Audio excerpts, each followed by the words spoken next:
Hello, everybody. Welcome to the Write or Die Show. I am your host, Randi-lee. On today's episode, I'm going to be talking to Chidi, Iwuchukwu. Make sure that you hit that like and subscribe button now so you never miss out on an episode. Mental health is an important conversation, so, don't miss it. Welcome, Chidi. Excited to have you on the show. Thank you so much. Thanks for having me. And I'm extra excited because I just found out that Chidi is also in Canada. Yeah, I lived in Edmonton for quite some time now, close to 4, 5 years now.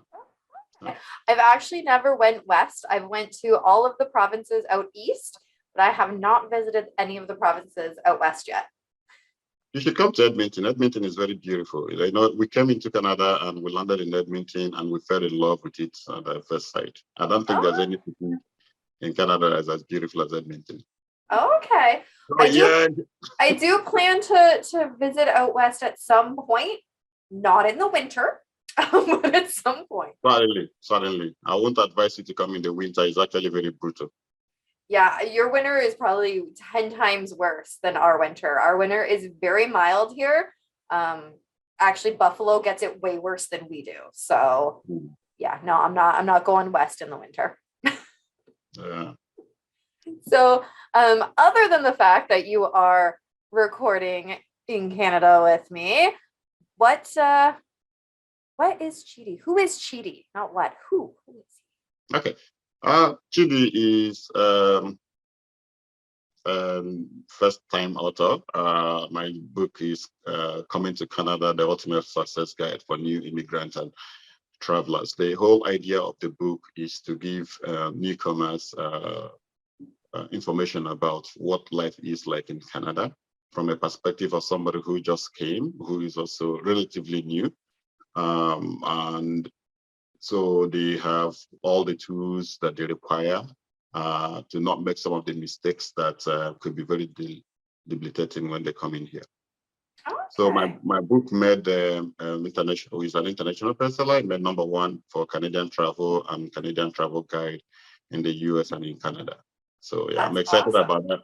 I'm excited about that. Yeah, that's a very big achievement. Yeah, first effort and meeting bestseller. So I'm very grateful that it's getting wide acceptance because obviously there's a need for such conversations. Yes, exactly. But that's what you've done. So who are you, though? I originally from Nigeria. Before I came in here, I'm married to my wife, and I have 3 boys. I'm a basketball dad. I'm a working addict. I work a lot. I read, I mentor, and you probably find me volunteering as some of the things that I do aside of work. But as a professional, I work with Maker Care Services where I'm a team lead. So, see, that's more who you are. Yeah. 3 boys. Oh, that sounds like a handful. Oh yeah, they are quite interesting, challenging, especially now that they're in the teenage years. So we are taking it step by step. And, yep. Yeah. I have a teenage boy, and I couldn't imagine having 3 of them. that's just too many. Nobody ever imagines having more than 1 teenager in the house. Exactly. Yeah, my older kid moved out last year, so we had 2 teenagers in the house. No, more than 1 is too many. 1 is too many some days. It depends on the day, depends on the mood. I do not miss being a teenager. That's what I always say to mine whenever they're like super moody or whatever. I'm like, I don't miss being a teenager. And hormone changes and no.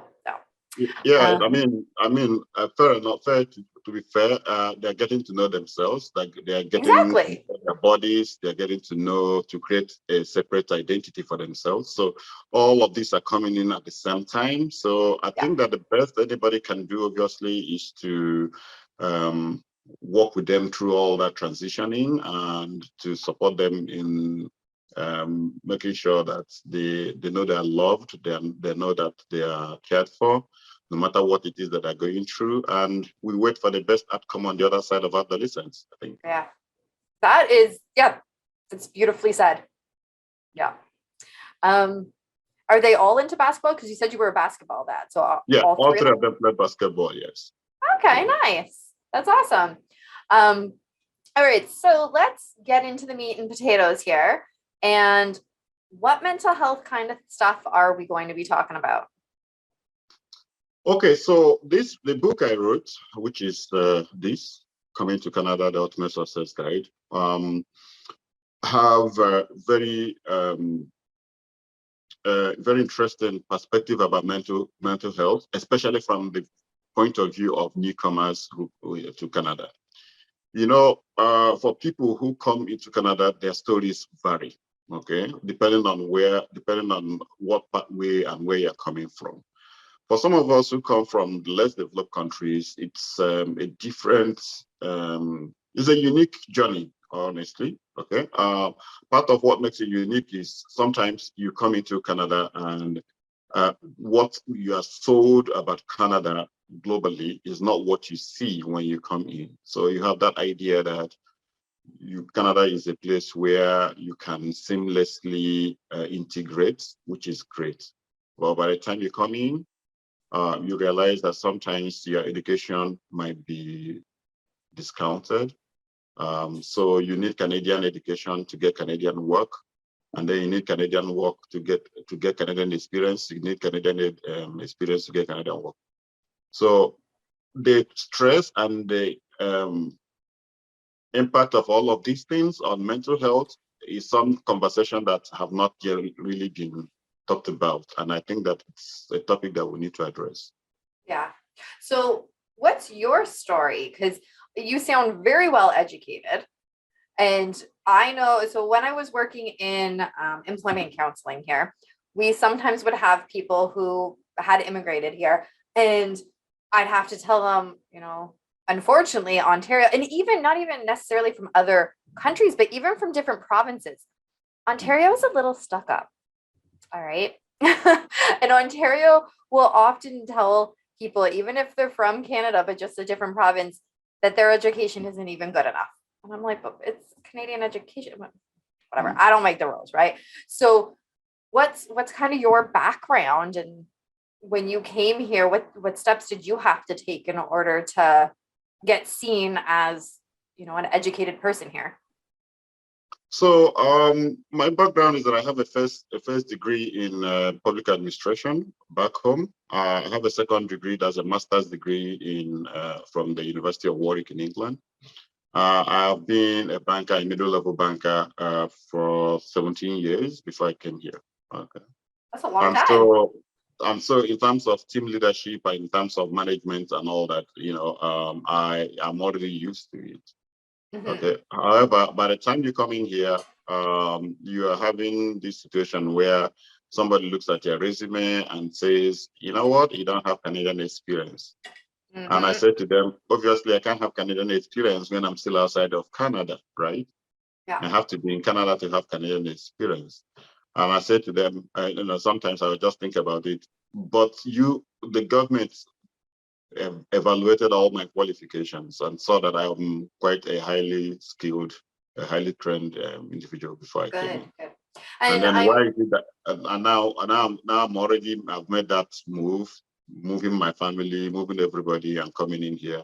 And then I now want to integrate in the community. You are also telling me that I am not qualified to work at the level where I have been working before you got me qualified. Okay. So that's the challenge some of us face, and we have to.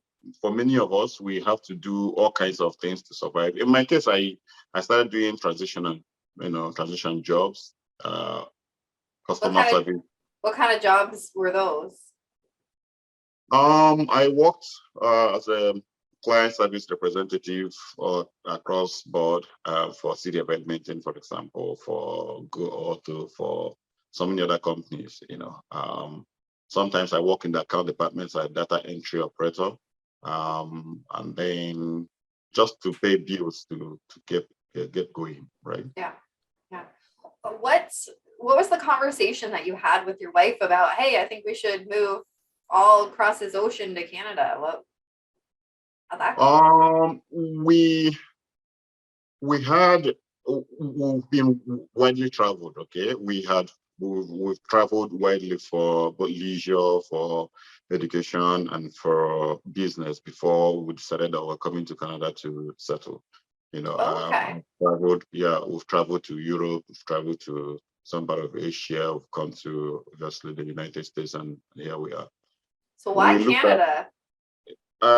We looked at Canada and we felt Canada has more opportunities for our boys and for ourselves, more global opportunities that we felt it would be easier for us to come in and contribute and take and position ourselves properly. Okay. But the transitioning from where we are coming from to Canada was not that as smooth as we thought it would be. Even for us that have been widely traveled, it wasn't a very easy movement. Well, I'm glad that you're able to share all that with people who are thinking about it and trying to, because when you were going through it, did you have anybody that you could talk to about it or like help you through these steps? We have been, when I say we, my wife and I, we've been quite a resilient set of people. We at that point we had we met a small community here, our cultural community here, and we could relate to, ask questions, tell people some of the things that we're going through, and then hear from other people what is going on. But it doesn't help when you go back to the house and after pounding the streets, submitting resumes, or attending interviews and coming back, and then you are asking yourself, for how long am I going to be doing this? And have I actually made a very huge mistake? After a while, you start thinking, maybe it would have been better for me to stay back where I was than to take this step. I mean, consider the fact that I had about 5 people that I had to feed, and it took me 6 months to get my first job in Canada. Wow. Yeah, that's a while. That's definitely a while. How did it's not for lack of trying, because we were sending out, I mean, there's nothing, again, once you come in here as a new immigrant, what you want to do is to send as much of your resume as possible to prospective employers. So that's what we do every day. But, and like I said, I was an employment counselor for 5 years, 6 years, I don't know, a while between the two places that I worked. And looking for a job is like having a job. That's what I used to tell people. Like, you can't just expect to send out 1 resume a day. You need to be out there every day, putting out resumes, following up with employers. It is a lot. And that's just for the people that were born and raised, that have that Canadian experience on their resume. It's that difficult. So when you're competing against that Canadian experience and you're trying to say, look, no, my experience is still valid. It's still, I'm still better than that candidate. Just because it's from a different country, that's got to be way harder. No, way harder than anybody had is willing to, to acknowledge, because of what would then happen, which is, how do we make this a little bit easier for the people? Because it's a whole lot of frustration at a different level.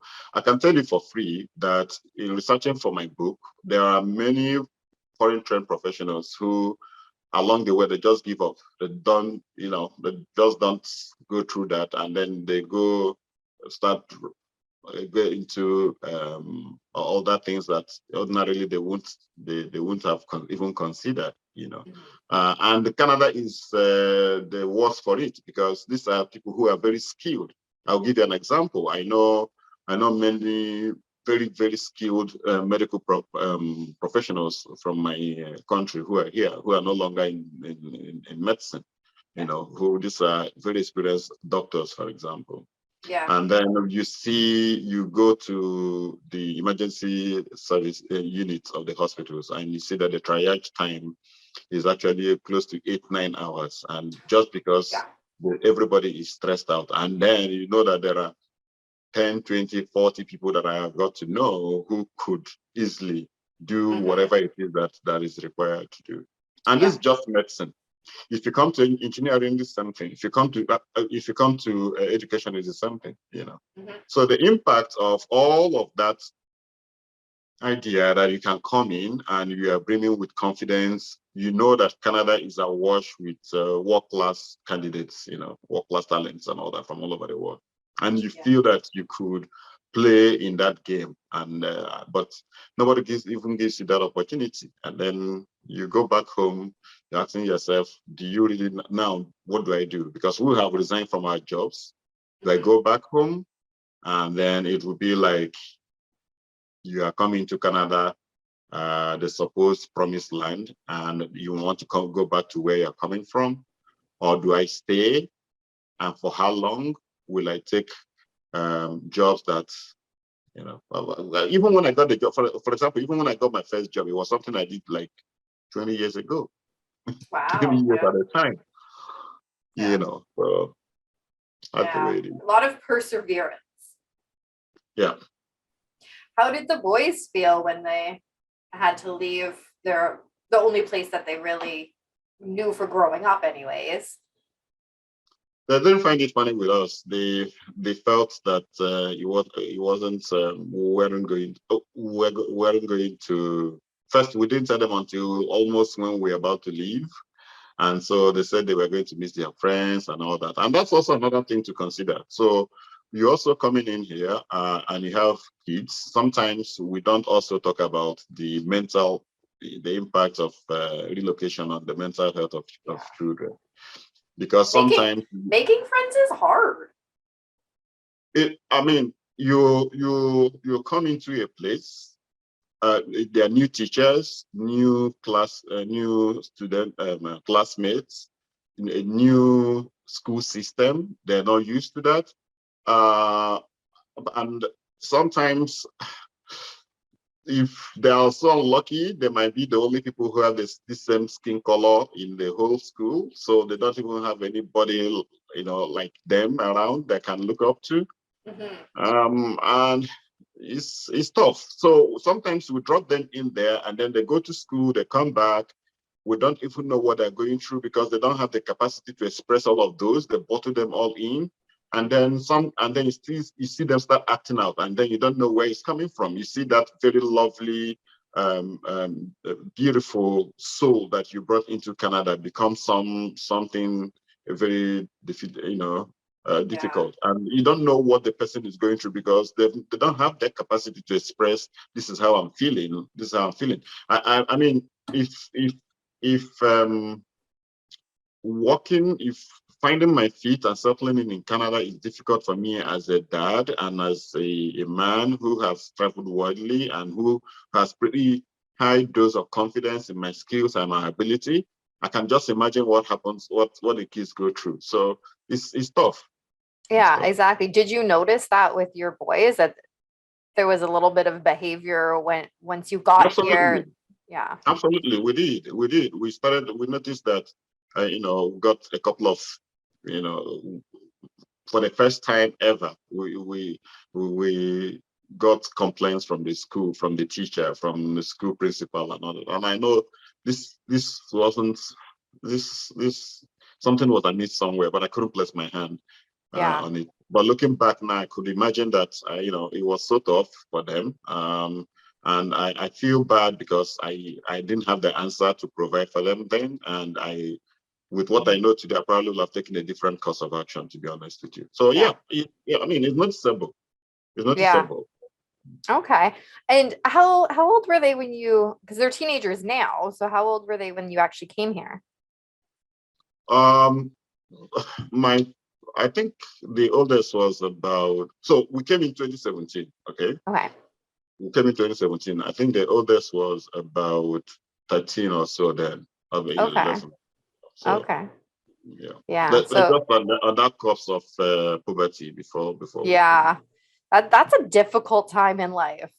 And now That's a it's, difficult time because yeah, they are transitioning through adolescence and all that, and then you are putting transitioning into a new country, transitioning into a new school system, yeah, not having friends, yeah, abandoning all their friends and everybody. yeah. And making friends is so difficult. Like, Oh, especially when in those older grades, because most of those kids have been together with their little group for years. And all of a sudden, you got this new kid thrown in who, like you said, maybe their skin color is different. It's a totally different country. They don't know the customs. They don't know really anything, right? Like it's a totally brand new experience for them, and just kind of tossing them in. it is, and sometimes when they open up to you a little bit, they just tell you that it's so difficult because Yeah, they are not allowed to belong. They can't. yeah, They try to make friends and to get, like you said, those groups, to get into those groups. They are sealed. They don't allow newcomers to, hmm, new entrants.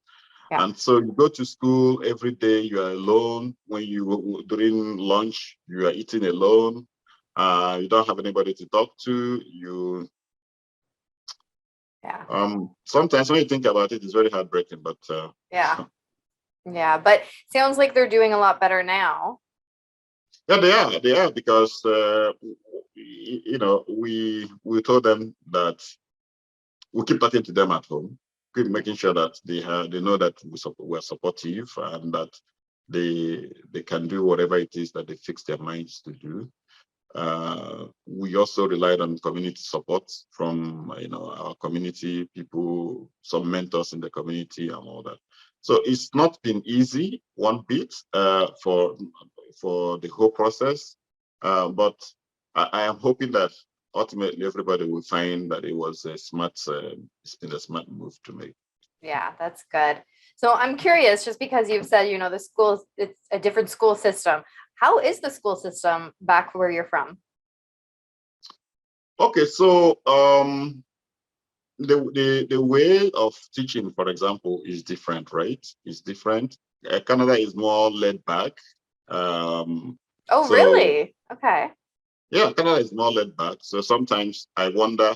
I had this comment I make in my house. I said I don't understand how people will go to school and they won't come back with homework. Back. We did used to come back with homework. I feel like over the years it's become less and less common because, yeah, even my kids, they just had, so we're coming up to the end of semester one for high school, and they had all of last week to work on their big culminating activity, which is a big chunk of their grade. And I'm like, we would have just got that sent home and still had work every other day too. I remember being at home, working on projects, having to put big poster boards together because we didn't have these fancy computer programs to make slideshows or whatever. And now they had the entire week of class to do all their work because they didn't want to send it home. I don't know, but yeah, it's a lot laid back. Yeah, I mean that's some of the one of the differences. The other one obviously is also the form of assessment. Sometimes what you get here is continuous assessment. Back home, you might have end of term examinations. So Yeah. you're able to properly situate where the child is in terms of having position. So did he come first in class, second in class, or third in class? So Oh.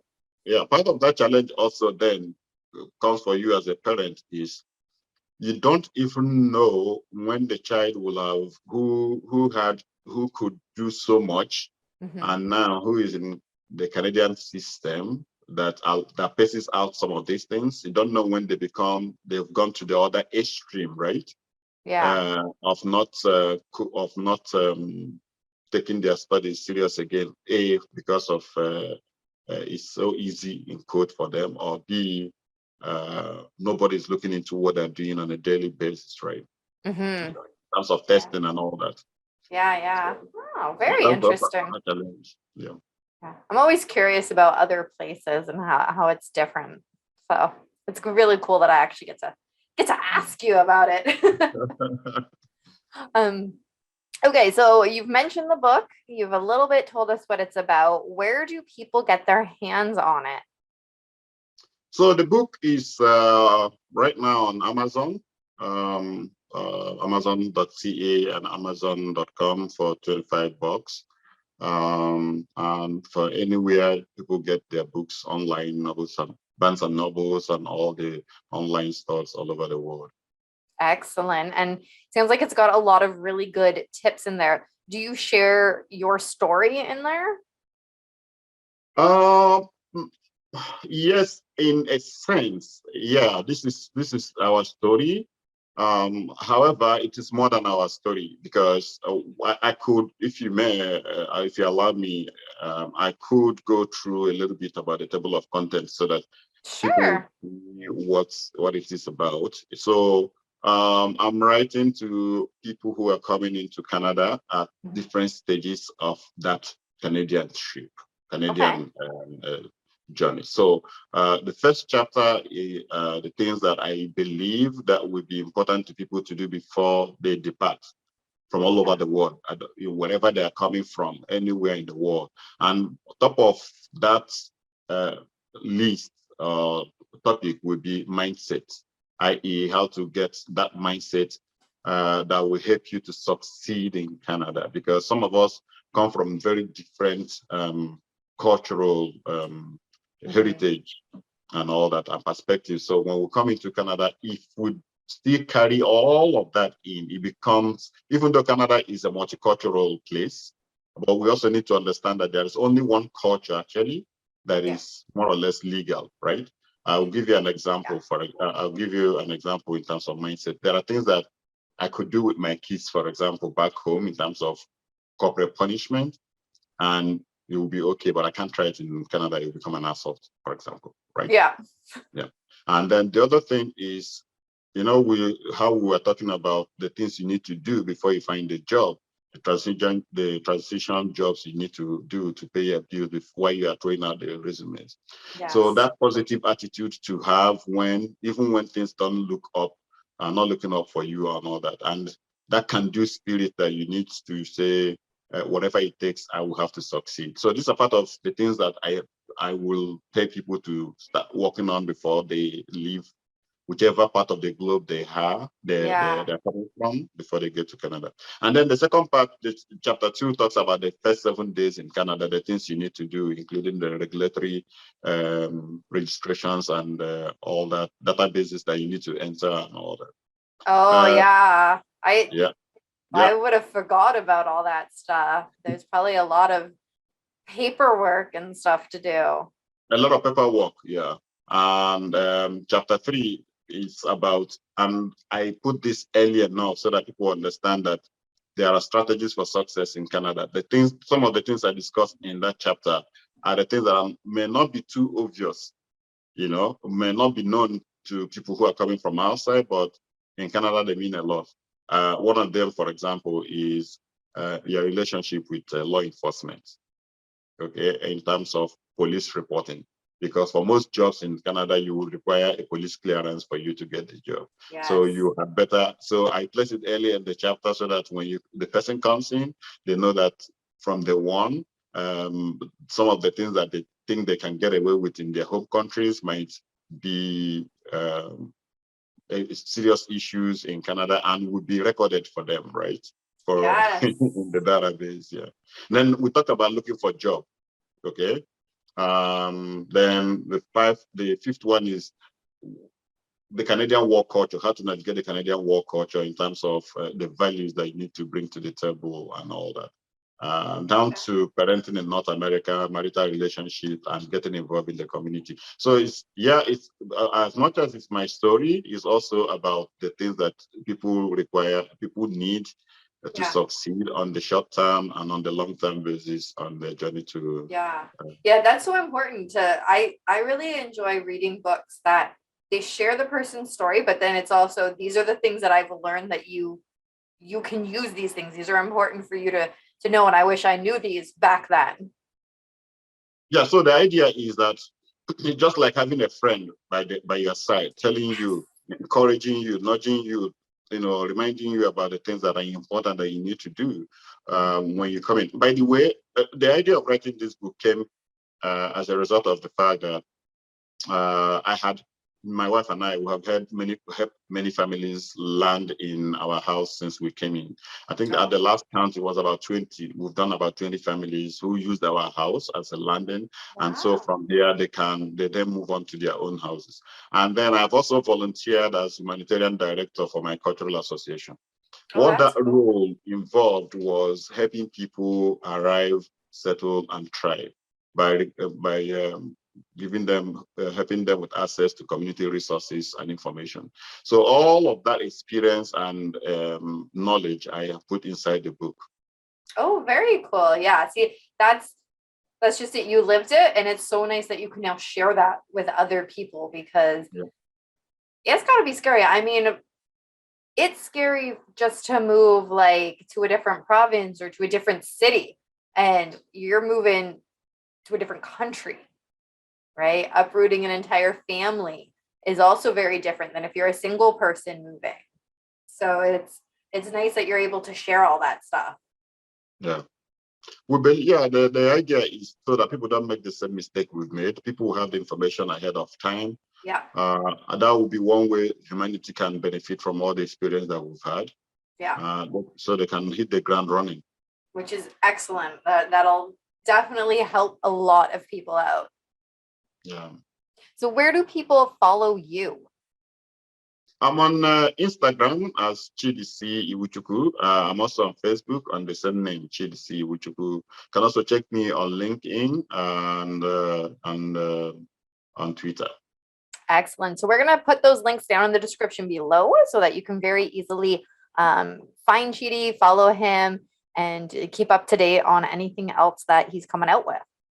Yes, please. So thank you so much for being on the show. And I look forward to seeing what else you have in the works in the future.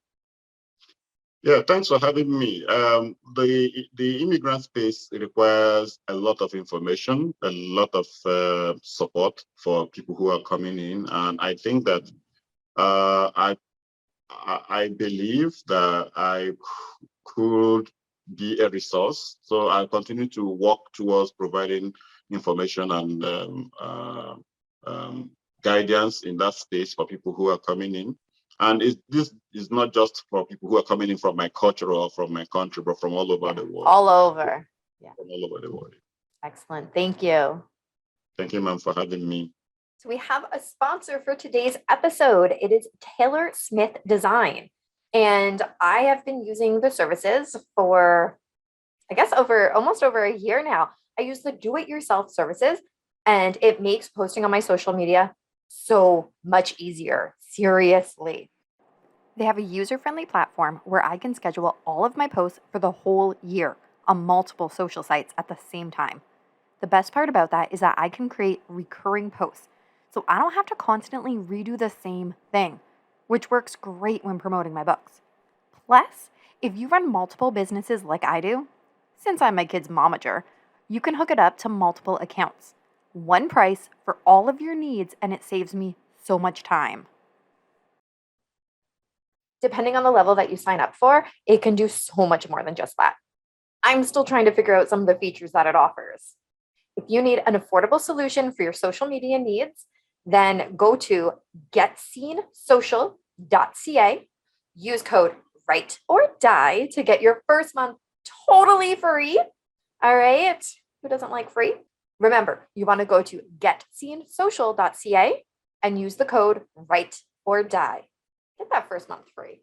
So again, those links are going to be down in the description below, so you can follow Chidi.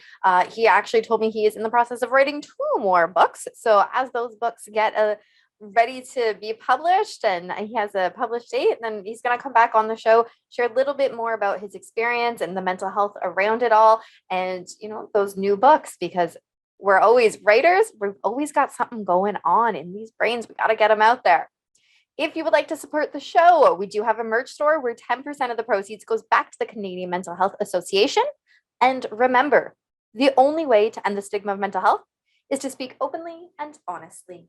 Bye.